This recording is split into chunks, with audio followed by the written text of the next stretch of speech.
Okay, in this video, let's take a look at Rory McIlroy's golf swing and see what may cause him some of the trouble with his right and left misses from time to time. Now, certainly he's been working on some speed training over the last few months, which he admitted maybe wasn't the best thing for his golf swing. But before that, even going back to many years ago, he's had a tendency when he is off to miss it left and right. And this is for obviously one of the best swings of all time, one of the best players of all time. Still struggles from time to time. So what might get him into trouble? Well, let's take a look and see.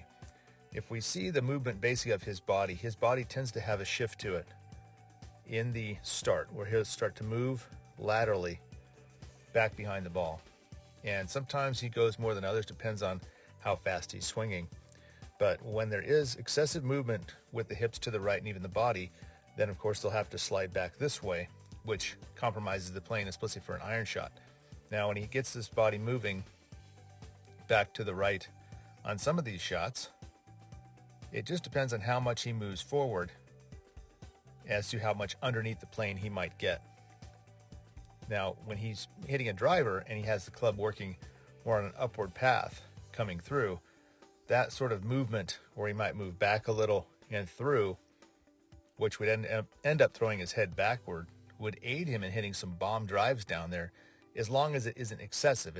If it's excessive, he's still going to miss right and left because it's under the plane. But with the iron, this club needs to be coming down to compress it. And when he gets the club under the plane, then it gets to where he's hitting like a sweeper. And when he drives too hard and the club gets under the plane late in the downswing, as he comes through, he's just sweeping at the bottom. There's no compression in terms of taking a divot. You can see there the face is shutting very rapidly. And there's the sort of hang-on finish, trying to figure out where it's going to go.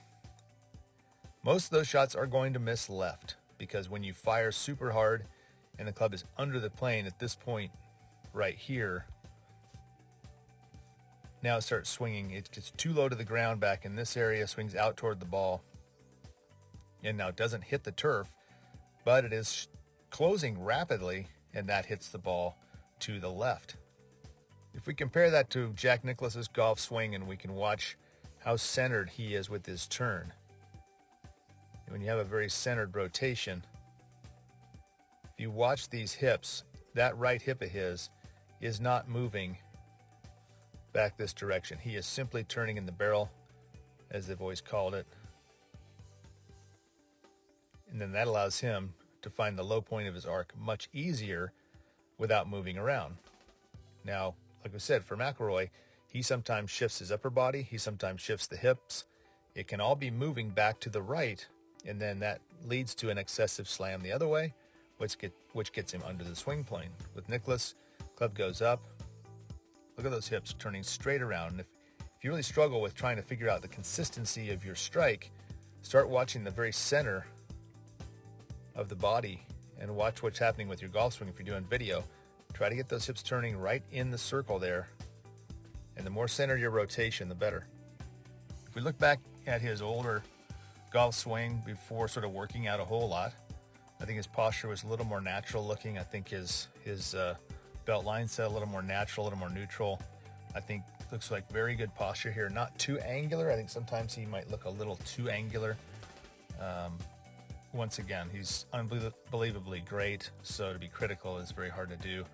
But just looking at the geometry of the strike, it looks like from this setup here, which is a little more natural looking, that as he goes up, he looks more like some of the players that are really on their game right now, sitting down like he's always done. But now we have a golf club working beautifully from the plane standpoint here. Right forearm on the plane, hands on the plane, club on the plane. And look how low he is with his legs. He's not driving up out of there. And now he's playing it out. He's got the hands, shaft, club head on that plane. Right heel down. It's not jumping so much. And then coming through. That classic McIlroy finish, effortless, just sticking the finish. And this ball flew a little past the pin and spun back to a couple feet. So I think, looking at the iron swing itself, depends how much he starts rocking around. But when he is calmer and it's more of just a pure pivot, like you see here on the backswing, club gets into a better spot, and then when he is on the way down, he's now turning out of the way on the other side. So this hip's coming around, and that movement there allows him to keep that club tracking on the plane all the way through, exiting more to the left, and that gives him the control, gets rid of the hook and the block. One more view of these iron swings of old. Like we said, a little more natural looking posture.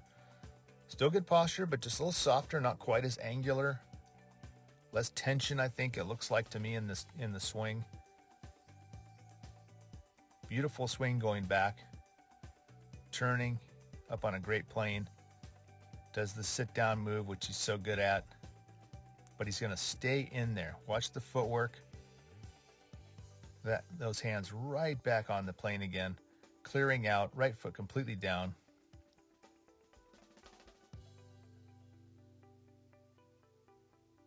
That awesome finish, totally under control. So I think if he can work on, like I said, if we were to see less lateral shifting and more turn, then I think that the result would be, the action-reaction would be more of a natural clearing and turning on the other side versus driving laterally to the left. He would be clearing like here, which would then get that club tracking on plane, get rid of the two-way miss. I realize it's hard to be critical of such a great player, but it is interesting to watch players and try to figure out why they might have trouble and have inconsistencies. And if we see his movement here, we can see that shift move right there in the lower body. You can see the hips and the body leaning, starting to sort of move toward the camera even before the club starts moving. Then he gets the club working its way up. It's a little flatter. Then it goes up. Like I was saying, we know at this point this section of the body is closer to the camera than it would be if he was just turning back on a pure rotation like Nicklaus was doing. And as he sits and fires on the way through, it can be trouble. Doesn't have to be, but it can be. I mean, he's just great, let's face it. But if he's going to struggle, that would be one of the causes of the trouble, because it makes the club, like we said, come down too low and swing out this way instead of working itself back around directly on the plane. And these great players with this speed, they've all figured out how to do it from time to time. Of course, that's why they're so great. But the more consistent players, this club is tracking through impact right back to where it started and off to the left, not out to the right, which causes the two-way miss. One last look at the driver here. Just watch this section. That pre-swing move. Like we said, it could be from speed training. We're not sure, but there's a little more excessive movement. It's always been his signature trigger move, but it could be excessive now with trying to pound it out there. And then it moves him off the ball, and that changes the low point of the arc. Like I said, less likely to affect a driver if it's minimally done. But certainly if it affects it too much, if he's swinging excessively fast or something, of course he's going to miss it right and left, which he certainly did at the Players this week. Simply because it creates too much lateral shifting. Looking at the legwork one last time here, we can see that for players that get too much lateral shifting and then start to slam the hips too far lateral the other direction, the main result is going to be a stall out or a jump where they start jumping too much. And when players jump too much, it will slow everything down in the body, and then the hands flip at the bottom. And so it ends up looking like it's out of sync on the way through to some degree. And if you look at some of these swings through here, this ball flew left into the water. That's what we see here. More of a jump, less of a sit and rotate like we saw in some of those old videos. And that creates some trouble at the bottom. Okay, well, that's going to wrap it up for this video. Rory McIlroy, thanks so much for watching. If it's your first time to the channel, be sure to hit that subscribe button. If you like the video, hit that like button as well. And we'll see you in the next one.